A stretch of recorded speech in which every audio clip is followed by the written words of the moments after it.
Hello, Abigail here with the Tarotscopes for Leo season, Aries sun, moon, and rising. All right, my Aries, the season is very spicy. We have a really bombastic new moon, which will be happening roughly around the time that this is posted. So just know that that's happening. I do have a longer video on the Leo season astrology and also one on the Mercury retrograde, which I will link below. So just know you can go there if you want more information. But we are in a Mercury retrograde, which is important to note. So just be aware, I'm recording this under a Mercury retrograde. So excuse any confusion. I am Mercury ruled. But yeah, this energy is a really interesting combination of fire starting energy, which is very typical for you being a fire sign, Leo being a fire sign, but also a requirement to kind of sit back and kind of reconsider and understand, which makes sense. With the Mercury retrograde, we will have that stationing direct on the 8th. Yeah, and then we will continue to go through the post retrograde shadow after. One second, my dog's being weird. Reggie, okay? He jumped up on the bed and sounded a little traumatic.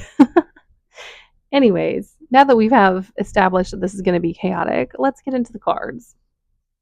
Starting off, we have a lovely Ace of Wands. And this is beautiful and exciting because it denotes the newness of things coming in, of kind of fire starter energy, of us moving forward, progressing, really getting in touch with our desires and kind of spark of interest and our needs. It can be a little difficult to feel this energy while we're also sitting in a Mercury retrograde, but I think if you can understand that this is a developing idea rather than something that's going to hit the ground running, I think it can be a really nice distraction and integration for this Mercury retrograde. Know that Pluto is retrograde, Saturn and Neptune are retrograde in Aries, and not quite yet, but we will also have, not in Leo season, but coming up, we're going to have Uranus and Gemini going retrograde. So this is kind of the really kickoff to the final phase of 2025, where a lot of it is just returning back to old themes. But in this present moment, you're getting to really engage and indulge in some new ideas and new desires and new thoughts, and maybe a reigniting of something that has been a bit dead for a while and deserves to come back into the light. The reason I kind of think maybe it's a past thing is because we do have our lovely Hierophant. And the Hierophant denotes age and denotes length of time. I love the mushroom representation and this idea of like interconnectivity. This also can maybe suggest that you might want to look into some form of mentorship, but also, maybe you are becoming the mentor. I think Aries have a lot to bring when it comes to mentorship, especially when it comes to encouragement and drive. You obviously have a lot of great information, but a lot of things that Aries is really good at is just the belief in something and seeing the potential, because Aries is about the energy of potentials. I think this is also probably about developing longer term ideas and values and beliefs on top of all of this. And one way that that really can happen and function is through teaching other people. It really can help solidify and teach us about what we love to learn and what we're passionate about and how to best internalize and externalize it. Because if you can teach, then you can also learn, or at least you should. And if you can't learn, you should not teach. That's kind of my principle. You shouldn't be a teacher if you can't learn well. Which is why I personally think we get a lot of bad teachers, because there's a lot of people who want to tell people what to do and want to impart stuff, but have never learned how to integrate it. And so when it comes to teaching someone else about integration, they're not good teachers. So I think this is a good time to cultivate. And I like the kind of opposition in a way that this has, of this kind of fresh, young energy, and then this kind of older, more grounded energy. I think it's an invitation for you to play with these different parts of yourself and to look at different parts of your chart and to integrate them and bring them together in this Leo season, which is very much about the self and about who we are. We do have this BB, which is our lovely Three of Swords. And for me, the Three of Swords is about trauma and wounding, yes, but it's also about understanding our limitations when it comes to healing. And something that I tell people, especially people before their Saturn return, because I wish someone had said this to me, whether it would have stuck or not, but that there are some things that are never going to be healed. And it's not a moral judgment that you don't heal them. It just speaks to the depth of the pain and the wounding that occurred. And we just have to live with the pain and learn to care for it and to honor it and to take care of it. And I think that's something that my Aries are learning, especially with Chiron stationing retrograde in Aries. I believe that's on the 30th of July. And we're going to be going back through these themes and these limitations. And it's already at the degree it's going to retrograde at. And we can already feel it. This having to recognize where we've been wounded and also to recognize where we have been placing the lens of our wounds on other people. Very much the next card.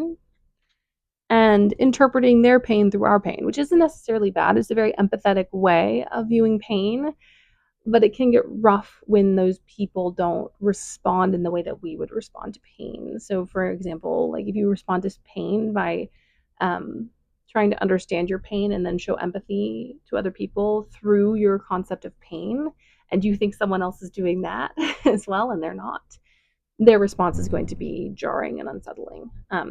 So just know that this is about learning to understand what is your pain and what is someone else's pain and how those processes are different. And none of this makes either of those responses bad necessarily, but it can be hurtful if we're like, oh, that person's in similar pain to me, and so they'll process it similarly and then they lash out, which I don't think is nice, but but you understand what I'm saying, hopefully. So understand that we're going to be processing a lot of pain during the retrograde. Mercury retrogrades also bring up a lot of emotional processing, especially in a fire sign where we're dealing with this idea of inflammation and burning. And then this idea of processing, a lot of our body processes things through inflammation, that I know to my detriment. So just recognize your pain this season. You don't have to let it engulf you, but recognize that is a part of your story. And then to our Two of Cups, this is a lot about relationships, about these dynamics. It's also why I think mentoring is kind of coming to the front. And the thing is, you don't have to start mentoring now, but to kind of plant that little seed that you can be a mentor. I waited way too long as a singer to start teaching people because people told me that I needed to know. And it's funny because these people were teaching a lot of people they shouldn't have been teaching, which is I shouldn't have listened to them. Never listen to people whose life you don't want. Let me just say that. And it would have really benefited my singing to have been teaching. And I think, the same goes for mentoring in whatever field you are in. I don't offer mentoring. Technically, no one's asked me yet. I usually wait until that door opens. But I do share a lot about astrology when I go into the tarot shop I go in, when someone asks me a question about it, when I'm in a session with clients, and me explaining that understanding helps me become a better teacher and a better student. So consider mentoring, or at least sharing and imparting your knowledge to someone else this season to help not only invest in someone else, but to invest in you.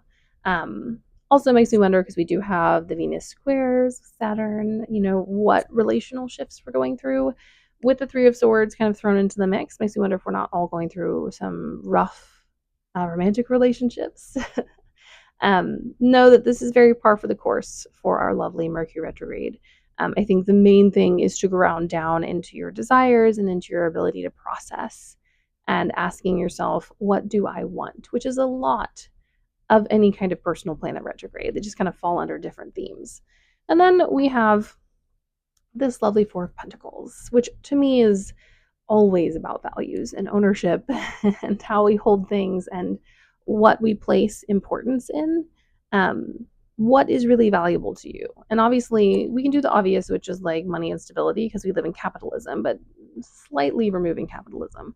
What is truly important to you? What do you want to attain, either emotionally, physically, and how do you want to do that? And I think part of the how is in our final card, which is this Three of Pentacles. You, my Aries, are going to have to find a way to invest in others and to create coalitions and collaborations in order to get what you need. Very few things in life exist outside of community with others. So yeah, ask yourself what you want and find the people that align with what you want. And that is a journey in and of itself. But yeah, there's a lot for you to consider in this season. How to impart your knowledge, where you are in your processing journey, what pain and trauma are you working on healing, and how does that integrate into whatever relational structures you're currently participating in. It's exciting, but I do think it's going to be a bit of a lot. So take care of yourself, be gentle, and also know that this is a process. I've mentioned, some longer term astrology within this. And it's just a reminder that, especially with Saturn going back into Pisces, Neptune going back into Pisces, and Uranus going back into Taurus, this moment in time is a moment we will be revisiting in 2026. So take a deep breath and give yourself the time you need in order to process this. It's not going to happen right away, which can feel bad, but also it's not going to happen right away. You've got time. All right, my loves, I will see you in a different place and time, and a blessed Leo season.